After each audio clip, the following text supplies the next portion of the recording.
দোয়া করার সময় জায়গাগুলো বুঝে দোয়া করতে হবে, যে কখন কিভাবে দোয়া করলে দোয়াগুলো কবুল হবে। প্রথম কথা হচ্ছে, দোয়া করার শুরুতে আপনি দরুদ পড়বেন। দরুদের ফলে দোয়া কবুল হয়। দরুদ না পড়লে দোয়াটা আসমানে গিয়ে ঝুলে থাকে, উঠিয়ে নেওয়া হয় না। যখন দরুদ পড়া হবে তখন দোয়াটা উঠিয়ে নেওয়া হবে। দোয়া করার কিছু টেকনিক আছে, যে কিভাবে কি দোয়া করলে কবুল হবে, কখন দোয়া করলে কবুল হবে, এগুলো বুঝে দোয়া করতে হবে। অনেকেই বলে দোয়া করেই যাচ্ছে, কবুল হচ্ছে না। কিছু বিষয় আছে হয়তো এই কারণে হচ্ছে না, হয়তো বা আল্লাহ পাক চাচ্ছেন এটা আপনার জন্য পরে পাওয়া উত্তম, সেই জন্য আপনি এখন পাচ্ছেন না। হয়তো বা আল্লাহ পাক আপনাকে পরকালে দিবেন বলে জমা রেখেছেন, হয়তো এই জন্যে পাচ্ছেন না। অথবা হয়তো আপনার আকীদায় শিরক আছে, হয়তো এই জন্য হচ্ছে না। হয়তো বা আমলে বেদায়াত আছে, এই কারণে হচ্ছে না। অথবা আপনার রিজিকে কোনো হারাম কিছু আছে, মেবি এই কারণে আপনার দোয়া কবুল হচ্ছে না। অথবা আপনি তাড়াহুড়া করছেন। তাড়াহুড়ার ব্যাখ্যায় নবী সাল্লাল্লাহু আলাইহি ওয়াসাল্লাম বলেছেন যে মানুষ বলে আমি দোয়া করেই গেলাম, আমার দোয়া কবুল হলো না। তো আমরা জেনে নিব যে কোন কোন জায়গায় কিভাবে দোয়া করলে দোয়া কবুল হবে। এই বইটার মধ্যে সবই দেয়া আছে, হিসনুল মুসলিম বইটার মধ্যে। তারপর আমি বলছি আমার ব্যক্তিগত ইলম থেকে কিছু কথা, সেটা হলো দোয়া করার আগে অবশ্যই আল্লাহর প্রশংসা করবেন। অ্যাটলিস্ট একবার আলহামদুলিল্লাহ বলে হাত তুলবেন। তারপরে আপনি নবী সাল্লাল্লাহু আলাইহি সাল্লামের কাছে উপরে একবার দরুদ পড়বেন। আগে আল্লাহর প্রশংসা, তারপরে দরুদ। এরপরে আপনি নিজের পাপের ক্ষমা চাবেন। আগে আপনি পাপ করেন বা না করেন, আগে বলবেন রব্বিক ফিরলি, আল্লাহ আমাকে মাফ করে দাও, পাপ করেন বা না করেন। এটা সুলাইমান আলাইহিস সালামের সেই দোয়া থেকে আমি শিক্ষা নিয়েছি।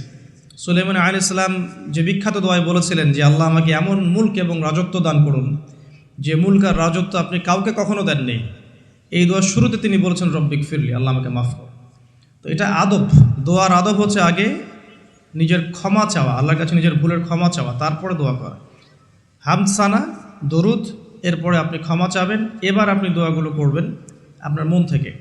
আরবি দোয়া জানা থাকলে আরবিতে দোয়া করবেন, কারণ আপনি আপনার রবের সাথে আরবি দিয়ে কথা বলবেন, এর চেয়ে আসলে গর্বের কী হতে পারে। আরবি ভাষা কেন শিখব, কি দরকার আছে? এটা কি সাম্প্রদায়িকতা? আল্লাহ রাব্বুল আলামিনের আল্লাহ পাক যে ভাষায় কোরআন নাজিল করেছেন, আল্লাহ পাক যে ভাষায় কথা বলেছেন কোরআনে, সেই ভাষায় আমি আল্লাহর সাথে কথা বলছি, এর চেয়ে গর্বের কী আছে আমার জন্য? আরবি কেন শিখছি, কেন শিখব? এই ভাষা দিয়ে আমি আল্লাহর সাথে কথা বলব। জান্নাতে এই ভাষা চলবে, কোরআন এই ভাষায় নাজিল হয়েছে, কবরে এই ভাষায় প্রশ্ন করা হবে, তা আমি কেন এই ভাষায় আল্লাহর সাথে কথা বলবো না? এর মানে এই নয় যে কেউ যদি আরবি না জানে অন্য ভাষায় দোয়া করতে পারবে না, এমনটা নয়।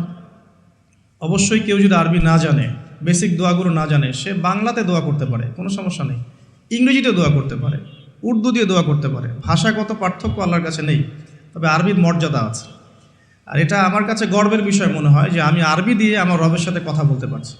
আমি আরবি দিয়ে কথা বলছি, এবং আরবি দিয়ে দোয়ার ক্ষেত্রে আপনি এত ভালো করে মনের ভাব প্রকাশ করতে পারবেন অল্প শব্দে, যেটা হয়তো অন্য কোনো জায়গায় সম্ভব নয়। এরপরেও আমি বলবো যে মাতৃভাষায় মানুষের মনের ভাব প্রকাশের ক্ষেত্রে সহজতা আছে। যদি কেউ আরবি না জানেন, সেক্ষেত্রে মাতৃভাষাতেই বেশি বেশি দোয়া করবেন, চলতে ফিরতে দোয়া করবেন। নির্দিষ্ট সময়েই দোয়া করতে হবে এমন নয়। রোজা রেখে সারাটা দিন যখনই আপনার মন চাচ্ছে, মনের মধ্যে একটা কিছু চাহিদা আসছে, আপনি দোয়া করে ফেলবেন। নবী সাল্লাল্লাহু আলাইহি ওয়াসাল্লাম বলেছেন, যদি তোমাদের কারো জুতার ফিতাও ছিঁড়ে যায়, সে যেন সেই ফিতাটাও আল্লাহর কাছে চেয়ে নেয়। প্রতিটা বিষয় আল্লাহর সাথে শেয়ার করতে হবে। আল্লাহ, আমার চাকরির দরকার, আমার রিজিকের সমস্যা, আমার পারিবারিক সমস্যা, আমার ব্যবসার সমস্যা, আমার ইলম অর্জন করতে চাই, আল্লাহ আমাকে ইলম দান করো। আল্লাহ, আমি শারীরিকভাবে অসুস্থ। বিভিন্ন রকম সমস্যা আমরা জর্জরিত আছি। প্রত্যেক মানুষের কোনো না কোনো সমস্যা আছে। সমস্যা থাক বা না থাক, দোয়া করতেই থাকতে হবে। যে ব্যক্তি সুখের সময় বেশি বেশি দোয়া করে, আল্লাহ পাক দুঃখের সময় তার দোয়া বেশি কবুল করেন, এমনটা হাদিস এসেছে। যে ব্যক্তি সুখের সময় ভালো আছে, এখন আমার ফিজিক্যাল আমি ফিট, এখন আমি আল্লাহ পাকের অসীম নিয়ামতের মধ্যে আছি, বাড়ি গাড়ি টাকা করি, আত্মীয় স্বজন, স্ত্রী সন্তান সবই আছে, আমার কোনো কিছুর অভাব নাই।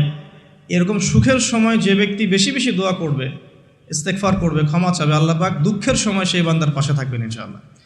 আর সবচেয়ে বড় দুঃখের দিন তো কিয়ামতের দিন, আল্লাহ পাক সেদিন ইনশাআল্লাহ আমাদের সাথে থাকবেন ইনশাআল্লাহ তাআলা। দোয়ার আগে এই আদবগুলো মেনটেন করবেন। বাংলা ভাষায় দোয়া করেন যদি আরবি না জানেন। আর আরবি জানার দিকে আমি বেশি জোর দিচ্ছি, আরবি জানলে বেশি ভালো হয়। 3 ব্যক্তির দোয়া ফেরত দেওয়া হয় না। একজন মুসাফির, যে ব্যক্তি সফরের মধ্যে আছে, আল্লাহর কাছে দোয়া করলেই দোয়া কবুল হবে ইনশাআল্লাহ। একজন ব্যক্তি যে পিতা বা মাতা হয়েছে, তার সন্তানের জন্য দোয়া করলে দোয়া কবুল হবে ইনশাআল্লাহ। আরেকজন হচ্ছে সে ব্যক্তি যে ব্যক্তি রমাদান মাসে বা অন্য যে কোনো সময় রোজা রেখেছে, সমরত অবস্থায় তার দোয়াকে ফেরত দেওয়া হবে না।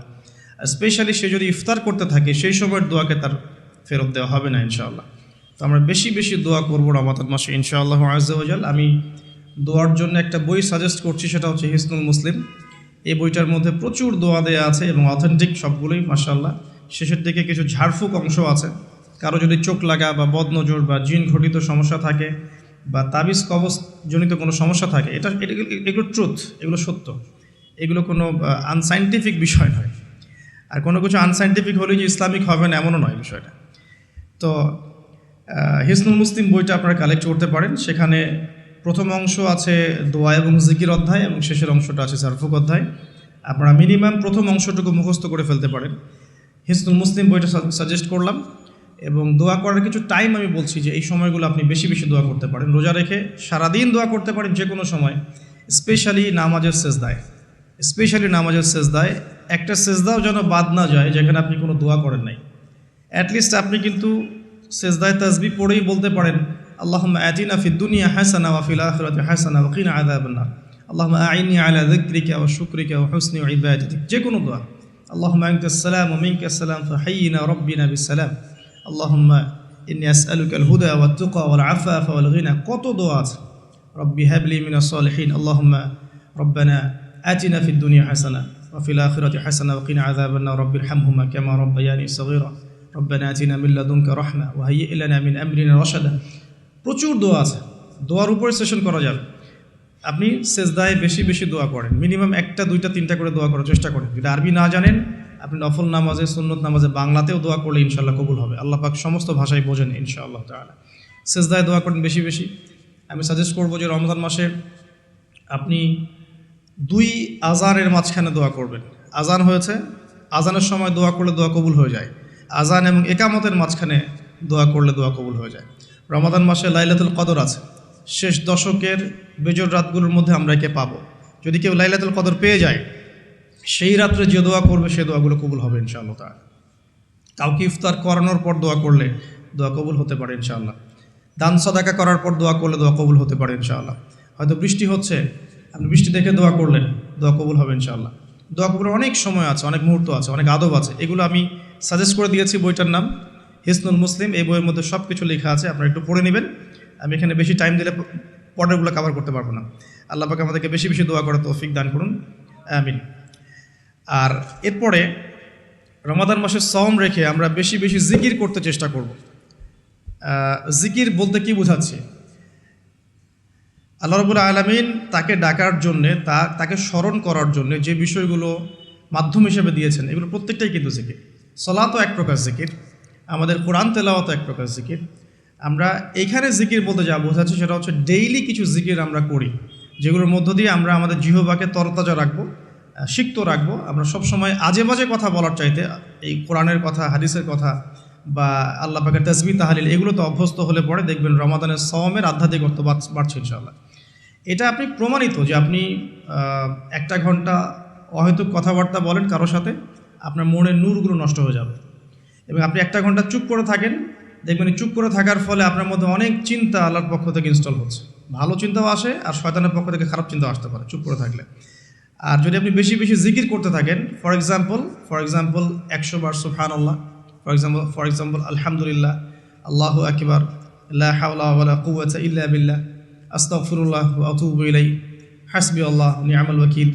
আপনি বলছেন লা ইলাহা ইল্লাল্লাহ অথবা লা ইলাহা ইল্লাল্লাহ ওয়াহদাহু লা শারীকা লাহু, লাহুল মুলকু ওয়া লাহুল হামদু ওয়া হুয়া আলা কুল্লি শাইইন কাদির, সুবহানাল্লাহি ওয়া বিহামদিহি, সুবহানাল্লাহিল আযীম অথবা সুবহানাল্লাহিল আযীম ওয়া বিহামদিহি। এরকম প্রচুর জিকির দেয়া আছে, কিন্তু এই বইয়ের মধ্যে দেয়া আছে। এগুলো যদি নিয়ম করে করি, আমরা একটা সময় ফিক্স করে করি যে আমি এই 1টা ঘন্টা ফজরের নামাজের পরে এই জিনিসগুলো করব, তাহলে কিন্তু আপনি আপনার রোজার মধ্যে ইফেক্টিভ বিষয়গুলো খুঁজে পাবেন। তবে আমি এটা সাজেস্ট করি যে আপনি চলতে ফিরতে এই কাজগুলো করবেন। ঢাকা শহরে আমরা যারা থাকি, আমরা জ্যামের সাথে অভ্যস্ত। আমি বলবো যে জ্যাম যেমন একটা আযাব আমাদের জন্য, আমরা মানে বস্তুবাদিতার পিছনে বেশি ছুটছি, তো আল্লাহ পাক এই জন্য আমাদের সময়টাকে খেয়ে ফেলছে। যে এত দ্রুত তুমি দুনিয়ার দিকে ছুটতে চাও, থাকো, বসে থাকো এখানে। যত বেশি ছুটবেন তত বেশি আল্লাহ পাক পিছিয়ে দিবেন।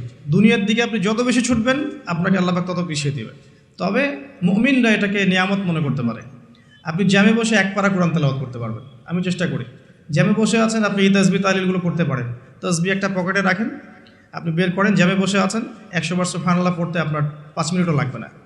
100 বার আলহামদুলিল্লাহ পড়তে পারেন বসে বসে, 100 বার আল্লাহু আকবার পড়তে পারেন, লা ইলাহা ইল্লাল্লাহ পড়তে পারেন, আস্তাগফিরুল্লাহ ওয়া আতুবু ইলাইহি 100 বার পড়তে পারেন, আল্লাহুম্মা সাল্লি আলা মুহাম্মাদ ওয়া সাল্লিম দরুদ পড়তে পারেন 100 বার। আপনি দেখবেন সময়টা কাজে লাগলো, আপনার কিন্তু সময়টা কাজে লাগলো, এবং আপনার মনের মধ্যে কিছু খারাপ চিন্তা চেতনা আসছিল, এটা দূর হয়ে গেল, মনটা শান্ত হলো, রিল্যাক্স থাকলেন, আল্লাহর নূর আসলো। এই কাজগুলোই একসাথে মিলে কিন্তু রোজাটাকে আপনার ইফেক্টিভ বানাবে। আর কি শুধুমাত্র না খেয়ে থাকাটা আপনাকে খুব একটা রুহানিয়াত দিবে না। আল্লাহ পাক আমাদেরকে বেশি বেশি জিকির করার তৌফিক দান করুন। আমি তারপরে বলবো, সওম রেখে ইস্তেগফার করতে হবে বেশি বেশি। ইস্তেগফার মানে আস্তাগফিরুল্লাহ ওয়া আতুবু ইলাইহি, এবং শুধু মুখে বলা নয়, বরং আমি একটা পদ্ধতি অবলম্বন করার চেষ্টা করছি, আমার কাছে এটা ইফেক্টিভ মনে হয়েছে বলে শেয়ার করছি। সেটা হলো, আমি চেষ্টা করছি যে আমার জীবনে যে পাপগুলো হয়েছে আমার দ্বারা, যেগুলো আমার মনে পড়ছে, বড় বড় পাপ আমার মনে পড়ছে, আপনি কিন্তু আপনার পাপ মনে করতে পারবেন, আপনি যে আপনি কী কী পাপ করেছেন, বড় বড় পাপ কিছু, সবগুলো হয়তো পারবেন না, কিছু কিছু পারবেন। তো একটা খাতা আমি নোট করার চেষ্টা করছি যে আমার জীবনে মেজর কী কী বড় বড় পাপ হয়েছে বলে আমার কাছে মনে হচ্ছে। তো এরকম পাপ আপনি একটা লিস্ট করতে পারেন, এবং যখন একটা পাপের কথা মনে হবে, এই পাপ সংক্রান্ত বিষয়গুলো কিন্তু মাথায় চলে আসবে, ওখানে আমার কি ভুল ছিল আসলে, এবং সেই ভুলটা যেন আমার পরিবারবর্গ না করে, এবং সেই ভুলটা যেন আমার বাচ্চারা না করে। ঠিক আছে? তো আমরা মিউজিক শুনেছি, লিখেছি যে হ্যাঁ মিউজিক শুনেছি, হয়তো বসে বসে খেলা দেখেছি, তো এগুলো কাজ করেছে। রাস্তাঘাটে চলতে ফিরতে আমাদের নজর এদিকে ওদিকে চলে গিয়েছে। এমন কেউ নাই এখন এই বিশ্বে বসবাস করে যারা কখনো অনলাইনে ঢুকে একটা মেয়ের নগ্ন ছবি চোখে পড়েনি। এমনটা হয়েছে। আমরা কিন্তু নোট আউট করতেই পারি আমাদের পাপগুলো কী কী হয়েছে। নোট আউটগুলো করলে আমরা যেটা করতে পারি, এই রমাদানে ইন্ডিভিজুয়ালি একটা করে পাপের কথা মনে করে আল্লাহর কাছে মাফ চাইতে পারি। যদিও বা এভাবে বললেও হয়ে যায়, আল্লাহ আমার তুমি সমস্ত পাপ মাফ করে দাও, কিন্তু ইন্ডিভিজুয়ালি যখন বলবেন তখন আপনি ফিলটা পাবেন যে আমি ওই পাপটা করেছিলাম, এইটা ঠিক হয়নি, ওইটা ঠিক হয়নি। তখন ইনশাআল্লাহ তাআলা ইস্তেগফারটা পারফেক্ট হবে, এবং ইস্তেগফারের ভিতরে একটা প্রাণ আসবে ইনশাআল্লাহ। শুধু মুখে বলবো না যে আস্তাগফিরুল্লাহ ওয়া আতুবু ইলাইহি। তো আমি এটা চেষ্টা করছি লিখে ফেলার জন্য। তো এখানে দুটো বিষয় আসবে, একটা হচ্ছে আমার কিছু আল্লাহর সাথে জড়িত পাপ, এবং আল্লাহর সাথে জড়িত পাপগুলো কিন্তু মাফ পাওয়া খুব সহজ। মুখলেসভাবে তওবা করলেই আল্লাহ পাক মাফ করে দেবে ইনশাআল্লাহ।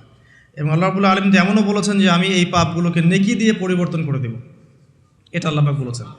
আরেকটা বিষয় আছে, আল্লাহ পাকের কিছু হক নষ্ট করেছি, যেমন নামাজ, হয়তো একটা সময় নামাজ পড়ি নাই, একটা সময় রোজা রাখি নাই, একটা সময় দেখা গেছে কেউ জাকাত দেয় নাই ইত্যাদি। এগুলোর জন্যে দুটো অপশন, এখানেও দুটো অপশন। কিছু আলেম বলেছেন যে এর জন্য খালেস তওবাই যথেষ্ট, এর কাফফারার দরকার নাই।